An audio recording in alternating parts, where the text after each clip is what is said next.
أعوذ بالله من الشيطان الرجيم بسم الله الرحمن الرحيم وما كان لنفس أن تموت إلا بإذن الله كتابا مؤجلا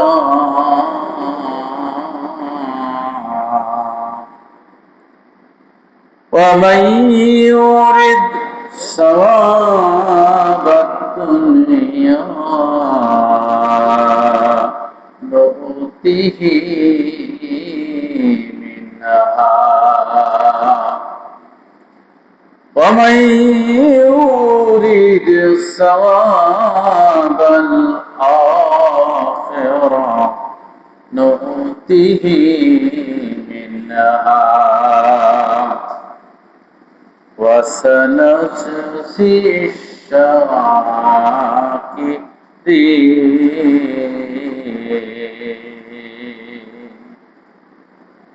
صدق الله العظيم وقال تعالى في شان حبيبي إن الله وملائكته يصلون على النبي يا أيها الذين آمنوا صلوا عليه وسلموا تسليما اللهم صل على سيدنا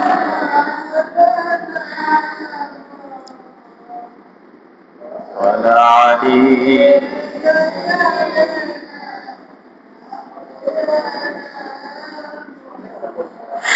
محبة الشفيع اللهم صل على سيدنا مولانا محمد وعلى آل سيدنا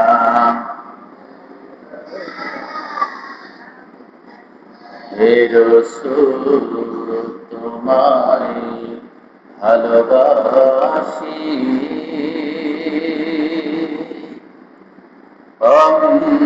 অন্তরে শুধু মুখে না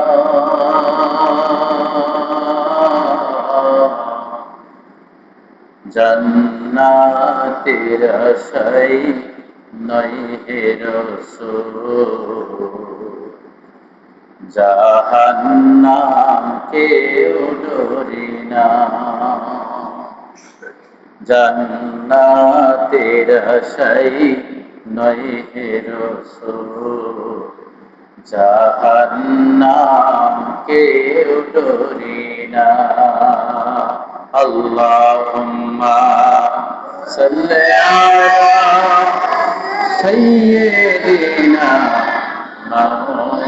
مولانا محمد وعلى آله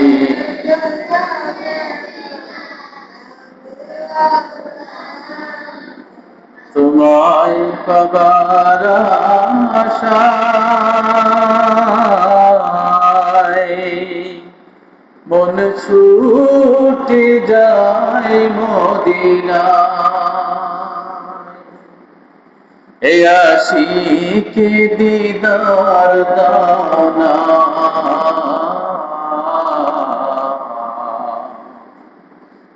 আর দূরে থাকিও না হে রাসূল তোমায় ভালোবাসি অন্তরে শুধু মুখে না, জান্নাতের আশায় নয় হে রাসূল, জাহান্নাম কেউ ডরি না। জান্নাতের আশায় নয় হে রাসূল, জাহান্নাম কেউ ডরি না। আলহামদুলিল্লাহ, আলহামদুলিল্লাহ রাব্বিল আলামিন, আসসালাতু ওয়াসসালামু আলা সাইয়্যিদিল মুরসালিন ওয়া আলা আলিহি ওয়া সাহবিহি আজমাইন। সম্মানিত সকল মুসল্লিন একরাম, মুরব্বিয়ান একরাম, যুবকেরা, কচিকাঁচা, নামাজ পড়তে আসা সকল মা বোনেরা, মেয়েরা, আসসালামু আলাইকুম ওয়া রাহমাতুল্লাহি ওয়া বারাকাতুহু। আল্লাহ তাআলার শুকরিয়া আদায় করছি, যিনি আমাদেরকে আজকের এই শুক্রবার জুম্মার দিনে দুনিয়ার সব কাজ ফেলে রেখে আমরা মসজিদুল মুকাররম উপস্থিত হতে পেরেছি।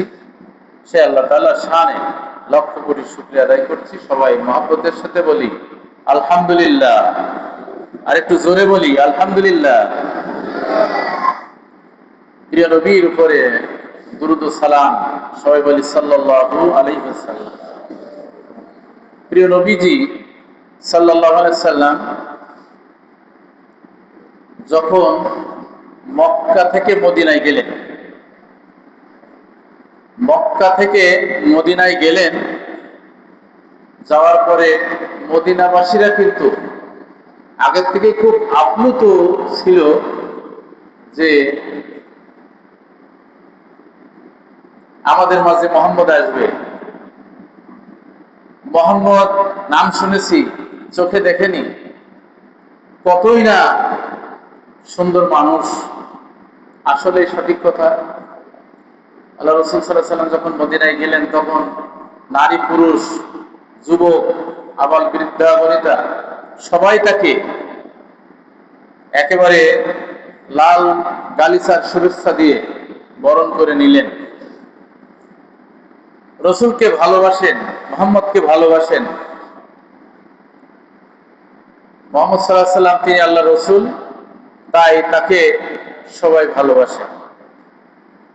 মদিনাবাসীরা আফসোস করে তাকে পেয়েছে, তাকে ভালোবাসে।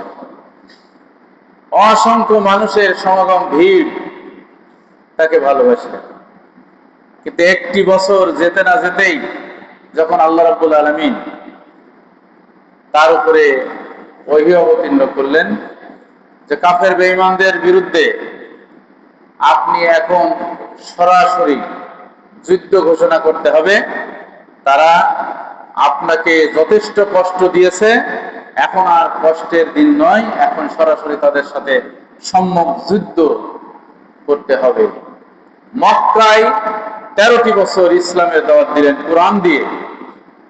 তারপর আল্লাহ রসুলকে অসংখ্যবার কষ্ট পেতে হয়েছে, মার খেতে হয়েছে।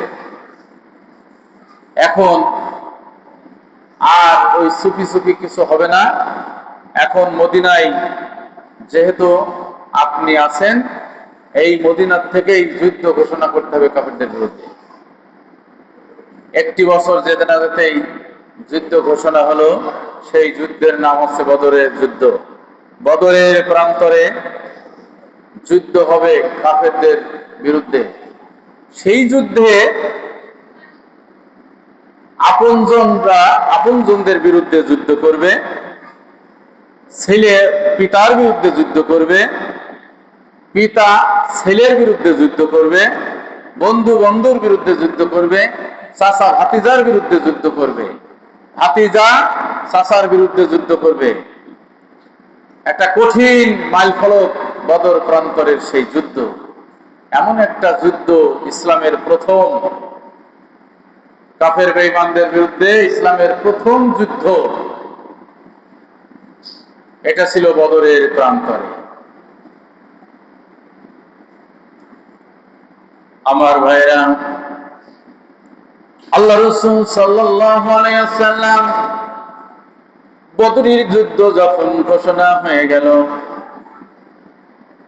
আল্লাহ রাসূল সাল্লাল্লাহু আলাইহি সাল্লাম ডাক দিয়ে বললেন, ওগো কে আছো তোমরা মদিনাবাসী?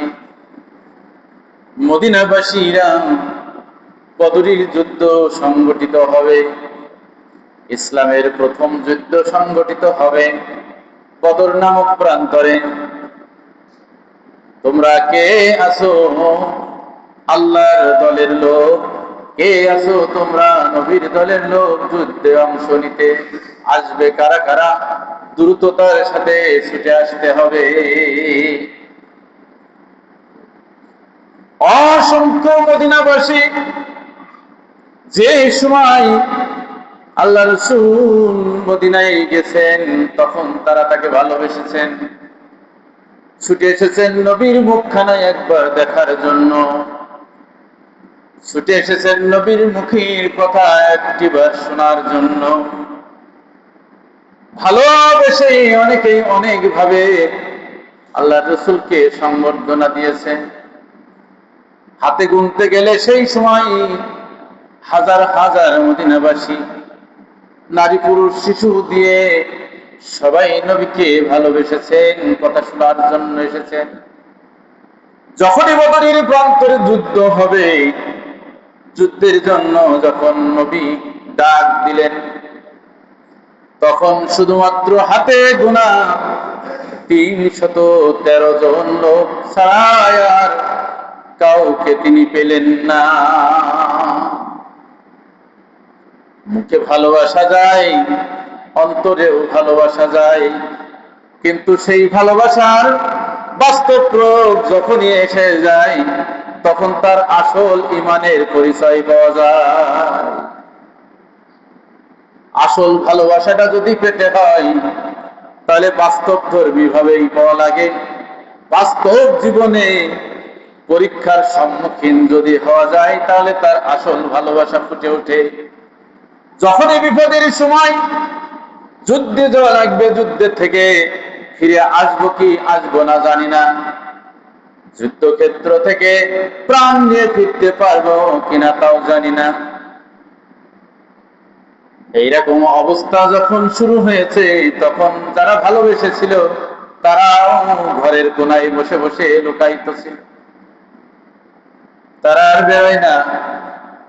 একান্ত মন মানসিকতা দিয়ে একনিষ্ঠ সহকারে যারা ভালোবেসেছিল, শুধুমাত্র তারাই নবীর ডাকে সাড়া দিয়ে হাতে গোনা 313 জন মাত্র হলো। আল্লাহ রাসূল সাল্লাল্লাহু আলাইহি সাল্লাম বললেন, কতজনই তো আমি মুহাম্মদ, আল্লাহ রাসূল আমারে ভালোবাসে, আজকে তারা কোথায়? 313 জন নিয়ে বদরের প্রান্তর বরাবর তেমন কোন অস্ত্র শস্ত্র নাই, রসদপত্র নাই, খাওয়া দাওয়া নাই, অশ্ব ঘোড়া নাই, খালি হাতে পাথর হাতে করে এই 313 জন মধ্যে মুজাহিদ নিয়ে বিশ্ব নবী বদরের প্রান্তরে চলে গেলেন।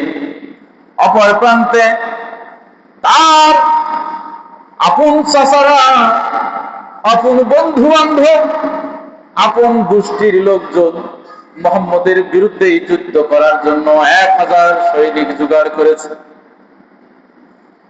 1000 সৈনিক জোগাড় করার পর তারা বদরের প্রান্তরে তারা উপস্থিত হয়েছে। আল্লাহ রাসূল সাল্লাল্লাহু আলাইহি সাল্লাম মধ্যে মুজাহিদদেরকে ডাক দিয়ে বললেন, ওগো ইসলামের সৈনিকেরা, শোনো শোনো, আমি নবী কথা বলি।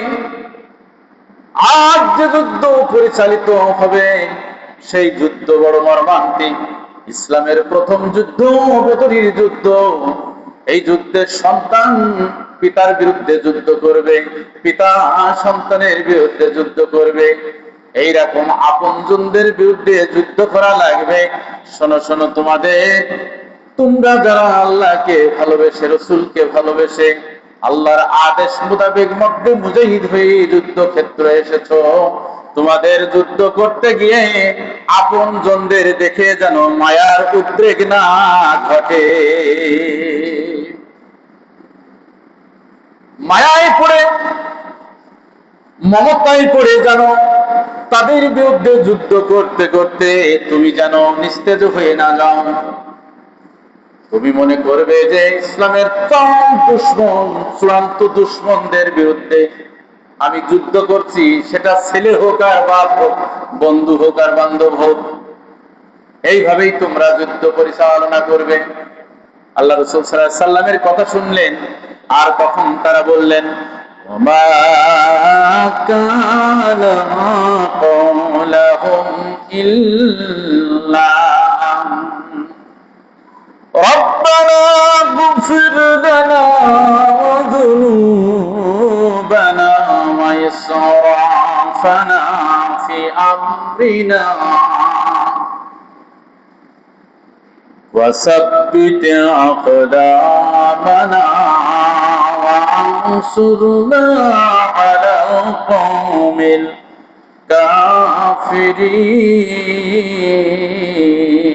الكافرين। সবাই বলেন সুবহানাল্লাহ। আল্লাহ রাব্বুল আলামিনের কাছে তারা দোয়া করলেন। তারা এই কথা বলা ছাড়া আর তাদের আর কোনো কথা ছিল না। তারা বললেন, হে আমাদের প্রতিপালক, ও আমাদের প্রভু পরমার্থিকার গো, ও আমাদের প্রতিপালক রব্বানা, আমাদের সব পাপগুলো এই মুহূর্তে তুমি ক্ষমা করে দাও। আমরা আমাদের কাজ করতে গিয়ে যদি কোনো প্রকার সীমা লঙ্ঘন করে থাকি, সেটাও তুমি ক্ষমা করে দাও। ও আল্লাহ, আমাদের পদযুগল, আমাদের দুই পাকে তুমি মজবুত করে দাও, শক্ত হয়ে যেন আমরা দাঁড়াতে পারি।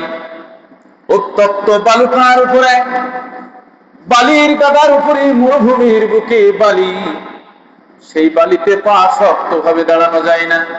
ওয়াল্লাহ আকদামানা, আমাদের দুইখানা পাকে তুমি মজবুত করে দাও, শক্ত করে দাও।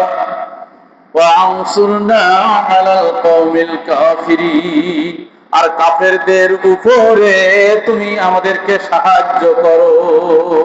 আল্লাহ বললেন যে কবুল। জোরে বলেন সুবহানাল্লাহ। সাথে সাথে আল্লাহ রাব্বুল আলামিন বৃষ্টি বর্ষণ করিয়ে দিলেন। সুবহানাল্লাহ একবার। বৃষ্টি বর্ষণ করানোর পরে যখন বৃষ্টি হয়ে যায়, বালির উপরে যখন বৃষ্টি হয়ে যায়, তখন বালি মজবুত শক্ত হয়ে যায়। কথা ঠিক না বেঠিক? মরুভূমির বুকে ধুলো বালি ছিল, তার ভিতরে মধ্যে মুজাহিদগণ যুদ্ধ করতে পারবে না। আল্লাহর সাহায্য যখন চাইলেন, আল্লাহ রাব্বুল আলামিন বৃষ্টি বর্ষণ করিয়ে দিলেন। আর বৃষ্টির পানি মরুভূমির বুকে বালির উপরে শক্ত মজবুত হয়ে গেল। মধ্যে মুজাহিদগণ শক্তভাবে পদযুগল নিয়ে তখন যুদ্ধে অবতীর্ণ হলো। আর ওই বৃষ্টির পানি যখন, ওরা যে অবস্থান করছিল কাফের বেঈমানেরা পাহাড়ের বুকে, পাহাড়ের গিরিপথে, সেই জায়গায় ছিল এঁটেল মাটি। বৃষ্টির পানি যখনই এঁটেল মাটির উপরে পড়েছে, তখন পিছলে হয়ে গেছে। কাফেররা পিছলি পিছলি আসে সামনে, আর মুসলমানরা ঝাড়ে। সুবহানাল্লাহ, কি সুন্দর ব্যাপার! সব কুরআনুল কারীমের ইতিহাস। আল্লাহর কাছে দোয়া করলেন, আল্লাহ তাআলা কবুল করে দিলেন। বদ্ধ মুজাহিদরা যুগে যুগে যখনই কাফের বেঈমানদের উপরে আল্লাহ সাহায্য চেয়েছেন, তখনই আল্লাহ তাআলা সাহায্য করেছেন। আর যারা জীবন নিয়ে চলে গেল, তাদেরকে আল্লাহ শহীদান হিসাবে কবুল করেছেন। তারা শাহাদাতের মৃত্যু নিয়ে চলে গেছে। যাকে আল্লাহ তাআলা সবচেয়ে বেশি ভালোবাসেন, তাদেরকে আল্লাহ শহীদি মরণ দিয়ে নিয়ে যান। সুবহানাল্লাহ বলেন। সবচেয়ে বেশি ভালো যাকে আল্লাহ বাসেন, তাকে আল্লাহ রাব্বুল আলামিন শহীদি মরণ দিয়ে নিয়ে যান। শাহাদাতের মৃত্যু সবচেয়ে উত্তম মৃত্যু। কোরমা পোলাও খেতে খেতে ডাইনিং টেবিলের পরে ঘুমিয়ে মরে গেলাম, এই মৃত্যুর চেয়ে গ্রেনেডের খুসা খেয়ে, ছুরির আঘাত খেয়ে, ইসলামী সৈনিক হয়ে মানুষের সামনে হাসতে হাসতে জীবন দেওয়াটা সব চাইতে উত্তম মৃত্যু। এটা হচ্ছে আল্লাহ রাব্বুল আলামিনের খুশি এবং রাজি হওয়া লাগবে। যদি তিনি খুশি এবং রাজি না হন, তাহলে এই ধরনের মৃত্যু কারোর হবে না। মধ্যে মুজাহিদগণ যুদ্ধ পরিচালনা করলেন। যুদ্ধ করতে করতে এক সময় আল্লাহর নবী মুহাম্মদুর রাসূলুল্লাহ সাল্লাল্লাহু আলাইহি ওয়াসাল্লাম আল্লাহর কাছে ফরিয়াদ করলেন, রব্বুল আলামিন,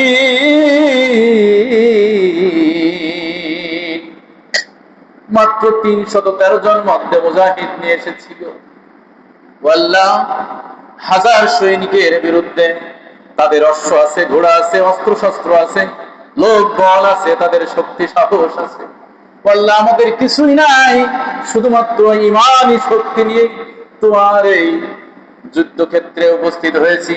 আল্লাহ, আজকের যুদ্ধে তুমি বিজয় দান করে দাও। বিজয় যদি না হয়, ইসলাম ধ্বংস হয়ে যাবে। আল্লাহ রাব্বুল আলামিন কবুল করলেন। যুদ্ধক্ষেত্র থেকে, বদরের প্রান্ত থেকে ৭০ জন কাফের নিহত হয়ে গেল।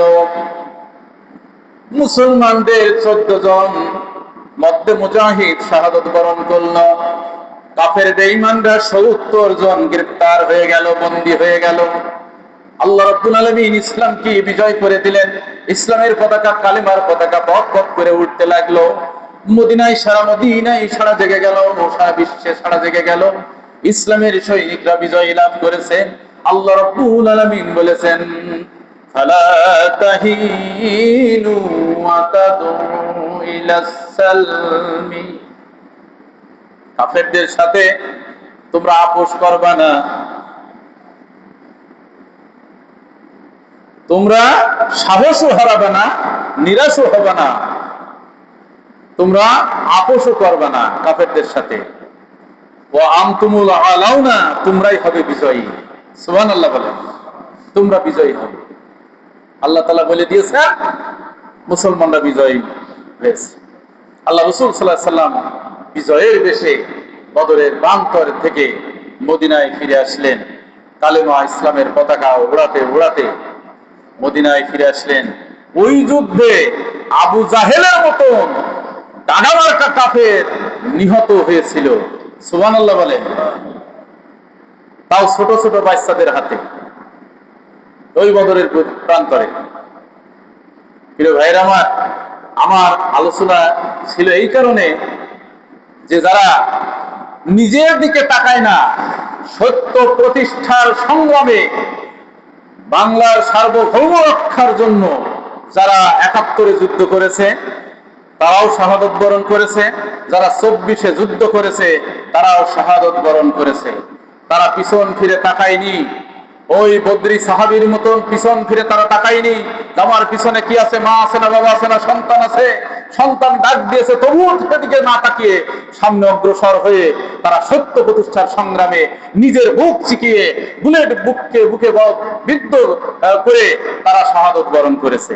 তাদেরকে ছোট করে দেখলে হবে না।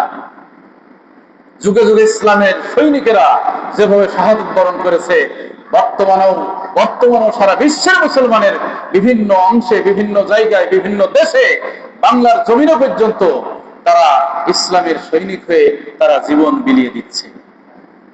আমরা তাদের জন্য দোয়া করব। আজ ১৭ জুলাই আমরা এই জুলাই যোদ্ধাদের জন্য দোয়া করব। তারা তাদের সেই করুণ পরিণতি যদি কেউ আপনার দেখেন, অবাক হতে হয়। কি আশ্চর্য, কি পাষণ্ড, কি ফ্যাসিবাদ, কি জালিম এই পুলিশগুলো, যে পুলিশগুলো তাদেরকে পিটিয়ে পিটিয়ে তারা যখন নিস্তেজ হয়ে গেছে তখন তাদের বুকে গুলি করেছে। অত বড় পাষণ্ড নমরুদ ফেরাউনের বংশধর এরা। আশ্চর্য ব্যাপার, এটা বাংলার জমিনে, সবুজ বাংলায় ঘটে গেছে। আমরা চাচ্ছি না যে এইরকম আর কোন ফ্যাসিবাদ তৈরি হোক, এই ধরনের প্রশাসন তৈরি হোক, আমরা চাচ্ছি না। আল্লাহ তাআলা আমাদের যোদ্ধাদেরকে, ইসলামের পথের সৈনিকদেরকে প্রাণবন্ত করে তাদেরকে জান্নাতের কোণে জায়গা করে দিন। শাহাদাতের মৃত্যু তাদের কবুল করে নিন। আমরাও যারা আজ নামাজ পড়ছে আল্লাহর খুশি করার জন্য, দিন প্রতিষ্ঠাও করবো আল্লাহর খুশি করার জন্য, রোজা রাখছে আল্লাহর খুশি করার জন্য, পোশাক পরিচ্ছদ টুপি মাথায় দিয়েছে আল্লাহর খুশি করার জন্য, আমরা ইসলামী আন্দোলন করবো আল্লাহর খুশি করার জন্য, আমরা শাহাদাতের মৃত্যু নিয়ে বিনা হিসাবে জান্নাতে যেতে চাই। আল্লাহ আমাদের সবাইকে কবুল ও মঞ্জুর করুন। সবাই বলি আমিন, একটু জোরে বলি আমিন। ওয়া আখিরু দাওয়ানা আলহামদুলিল্লাহি রাব্বিল আলামিন। আসসালামু আলাইকুম ওয়া রাহমাতুল্লাহ।